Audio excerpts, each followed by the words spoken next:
upon the sea, find a place on the sand and call it home.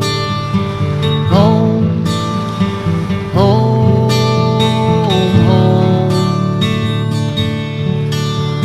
Wherever I may be, you're a gentle breeze there that calls me home. Home, home, home. Why forget about yesterday?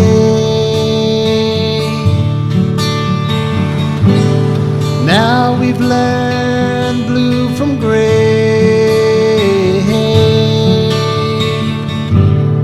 You were something I was dreaming of.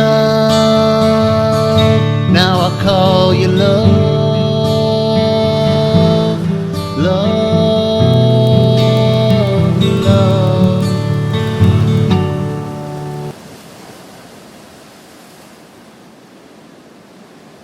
Well, these guys think that there's some surf out there. Or they just been so long since they've been in the water they don't care that there is none. None. Nothing, just flat. There's one guy out there. I mean, this is not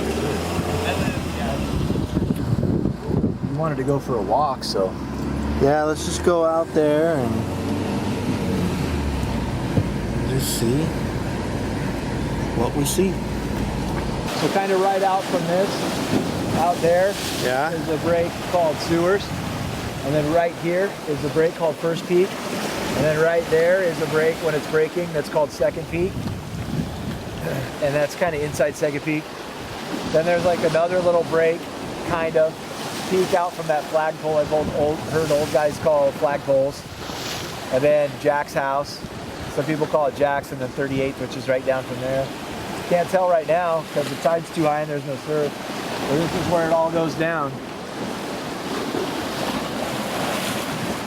It's just something really exhilarating about the experience of riding a wave. I don't care how big they are, from just overhead to knee-high waves. I have fun on pretty much all waves. And the thing that I like about it the most, I think, is like when I'm really stressed out about things and certain things I'm focusing on seem like a big deal. If I go out for an hour and a half and have a really good surf session, when I'm done, those things don't seem like such a big deal to me anymore. I just feel better, and it kind of puts things in perspective, and it's just nice to know that there's something that I can go do that kind of helps relieve pressure and stress and put things in better perspective. A favorite surf spot to me is any surf spot where there's good waves and it's not crowded. So that's a favorite surf spot, I think, for everyone. But for me, I really like surfing Pleasure Point. I like it because, like I say, it seems to be one of the most consistent spots I've ever seen. If there's any surf, it's breaking there, north swell, south swell, and it's really consistent. It's a reef break, like I talked about, so it's consistent. You can paddle out to First Peak, Second Peak, Sewers. You know, there's always like a general area where you paddle out and you know there are going to be waves if there's a swell. You don't have to rely on sandbars. And the vibe there is just so mellow. People are like really cool, and seems like there's like a little community there, and everybody kind of knows each other. I don't live in the neighborhood, but everybody there is just really mellow and cool, and it's like it's a fun place to be and to surf, as long as you know what you're doing enough not to get in people's way or make something mad or something. But it's it's probably the place that I prefer. Those are the pros of it. The con is that it's right in the middle of a neighborhood in town, and so there's always a bunch of people out there. But what I've found from living in the area is that since I work for myself, I can check it a few times a day, and there have been times when I've found nice windows in the middle of the day when there aren't very many people out at all, when surf is coming in that isn't even really expected or anticipated, and I can get 45 minutes of surf with just a few guys out there with good waves. So it's kind of worth it to me to check that spot. I like the vibe, I like the area, and it's a really fun wave. Something else I like about it, is that the waves are really long. It's a reef break, and so you can drop in on a wave and ride it for I don't know how far, 200 or 300 yards, and so it's really fun for that reason too.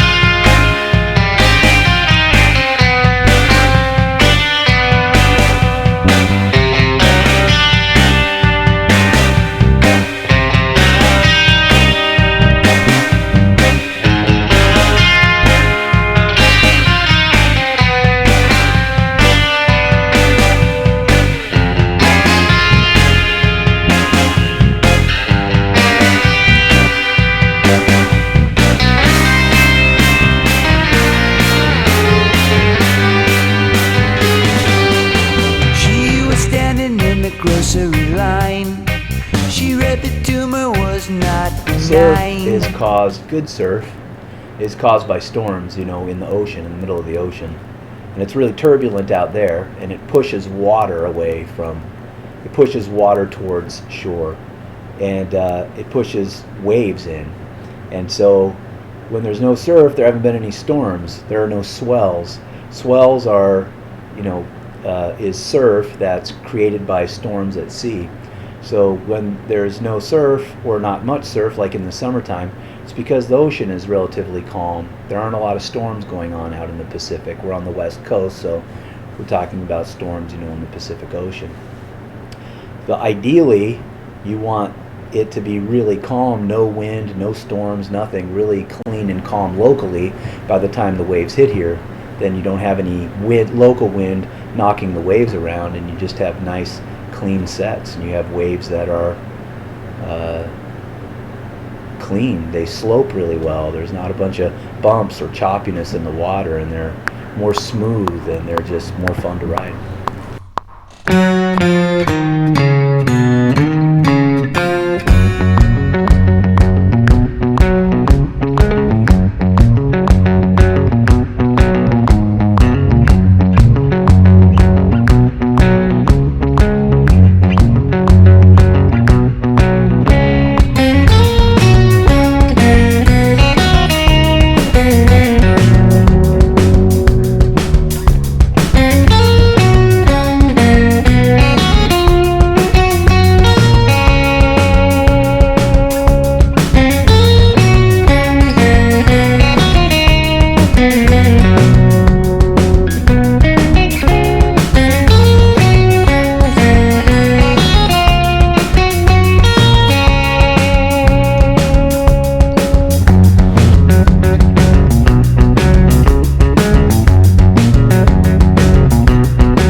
here, a lot of times when there's big surf, you can't really surf the beach breaks because they just close out. A closeout is when, a good wave is when there's a curl. The curl is like where the wave breaks over.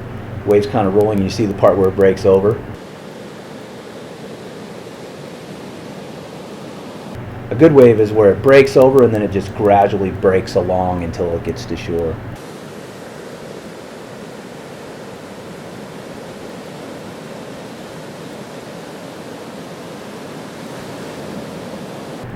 Closeouts are when the whole wave just kind of jacks up and the whole thing dumps over all at once. So there might be little small surfable sections of clean wave face, but you know, at a lot of beach breaks it's just close out unless there's sandbars. Sandbars are when the sand is set up in such a way so that it gets shallow, kind of gradually gets shallow. So reef breaks are great. Like I prefer reef breaks because you don't have to depend on sandbars. There's a reef there. The rocks create that slope, and in certain places where there are reefs, like by points, it seems, there's always a nice gradual incline up to shore, and the waves consistently break in the same places because the rocks stay there. They're not shifting around like sandbars. So you can paddle out to the same spot or same general spot depending on where the tide is, and there will be, if there's surf, you know, it'll always be breaking clean, or there will be nice long gradual waves to ride.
When it's crowded, especially on days like that, you know, surfboards are big and heavy, and especially longboards, and you know, it can be dangerous. You know, actually, I think I may have drawn your attention to a surf etiquette poster that's up. And that's like a general rules, you know, and the rule is, you know, the guy who's closest to the curl. So if the wave is breaking like this and breaking this way, like this, then the guy who's closest to the curl gets the wave, right? It says the guy who's closest to the curl end up first. So the guy who's closest to the curl end up first gets the wave, and everybody else is supposed to get off the wave. It's his wave. He was closest to the curl. It's the longest route for him. He's on the wave first, so everybody else is supposed to get off. And he gets that wave. That's the general rule. What ends up happening, actually, is that people look for sections where they're, especially if it's crowded. So let's say it's one really long wave. I talked about how Pleasure Point has really long waves.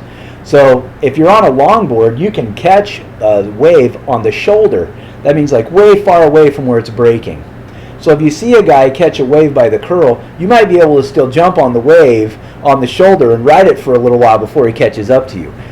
Then if it gets really crowded and really small, what ends up happening is everybody just shares a wave and kind of goes straight. So kind of depends on how big the surf is, how well you know the people out there. The general rule is the guy that's closest to the curl gets the wave. But what I do, if I'm on a wave and I see a guy I know who's paddling for it, I'll just call him onto the wave and say, go, go, go, and we'll kind of share that wave. And I find that by doing that, people will share waves with me sometimes too. So as long as it's not big or dangerous, I like to share waves. But the general rule is that the guy who's closest to the curl and up first, it's his lane and everybody else is supposed to get off. If people follow that rule, it's safe. You don't end up dropping in too close to someone and colliding with them. Oh, see? That guy wouldn't have snaked that guy's wave. He could have pulled into that little barrel. That guy totally snaked it from him. Ruined his line completely. The other basic rule is you're supposed to paddle around the break so that you're not paddling directly at the people who are surfing towards you. And customarily, you know, you would think that you would paddle towards where the wave has already broken, because the surfer's not going to be on that part of the wave. But people paddle the other way, the way that the wave is going, and try and get around the wave before the surfer gets to where they are, before the guy on the wave. Go around to leave that lane open so the person that's surfing doesn't hit you. But when it's crowded, it's a zoo. And, you know, you just do the best you can to not hit people. I was surfing the other day, which was Monday, the 30th, and there was still some swell, and there were people that were just sitting, not even trying to get out of the way. And I dropped in on a wave and hit the lip and dropped in again, and there was a guy just sitting there. So I had to kick my board to the right of him and jump over the top of him so that my surfboard didn't hit him in the face. So like basic courtesy, he should have been paddling. He would have been out of my way and I could have had the rest of that lane. So when people don't, the whole purpose of the rules is for safety, and when people don't follow the rules, it's when someone could get hurt, I guess.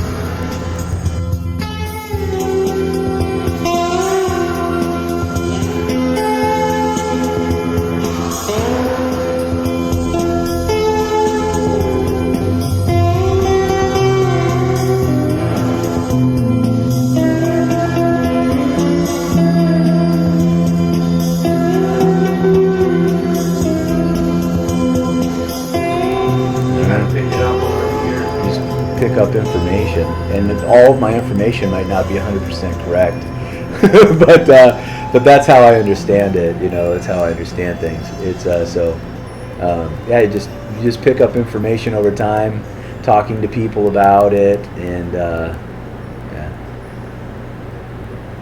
Okay. Awesome.